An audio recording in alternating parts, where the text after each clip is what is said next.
Perkenalkan, nama saya Revi Fedantirisa dengan NIM 2104411692, Prodi Informatika dari Fakultas Teknik Komputer Universitas Cokroaminoto Palopo.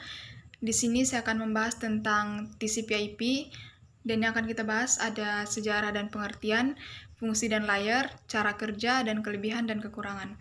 Yang pertama itu sejarah.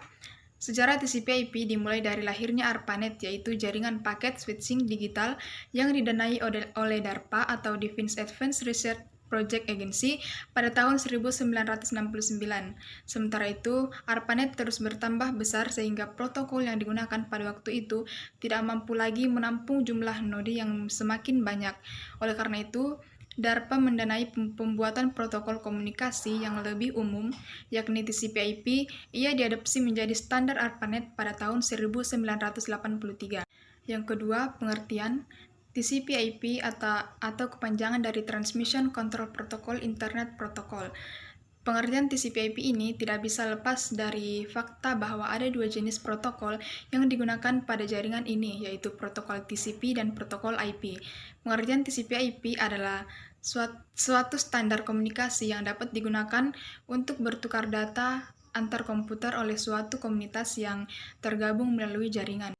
Selanjutnya yaitu fungsi TCP/IP, yaitu melakukan pengiriman file terenkripsi, melakukan remote login pada komputer LAN. Selanjutnya ada fungsi TCP/IP, yaitu melakukan pengiriman file yang terenkripsi, melakukan remote login pada komputer lain walaupun pada jarak jauh sekalipun, mengirim dan menerima komputer mailing, melakukan fitur network file system yang digunakan untuk sharing file seakan berkas tersebut merupakan milik pribadi pada komputernya. Melakukan remote execution, yaitu perintah massal untuk menjalankan produk yang sama pada semua komputer yang tergabung dalam jaringan. Melakukan fitur name server. Selanjutnya ada layer TCP/IP, yaitu application layer, transportation layer, internet layer, network access layer, dan physical layer. Dan materi selanjutnya ada cara kerja dari protokol TCP/IP, yaitu yang pertama, data dipecah menjadi paket kecil yang sesuai setiap paket data diberi label dan tujuan paket dikirim. Yang kedua, paket dikirim melewati router, berfungsi untuk mengantar dan menentukan rute dari paket yang dikirimkannya. Yang ketiga, ketika paket sampai pada tujuan, protokol TCP/IP akan bertugas sesuai tugas di divisi atau layer masing-masing.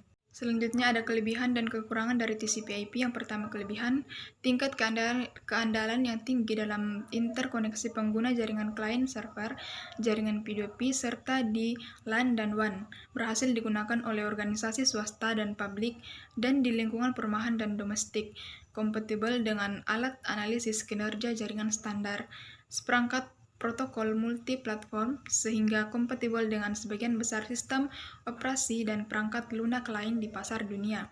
Sedangkan kekurangan dari TCP/IP yaitu menyajikan kompleksitas tertentu dalam konfigurasinya yang lebih sulit untuk ditangani daripada suite protokol yang lebih sederhana seperti NetB, EUI, atau IPX, SPX, cenderung memperlambat kecepatan transfer data pada jaringan dengan volume lalu lintas menengah yang rendah. Penggunaannya dalam layanan file atau server cetak kurang efisien. Itulah materi TCP/IP yang saya ketahui, kurang lebihnya mohon dimaafkan. Sekian dari saya, terima kasih, shalom.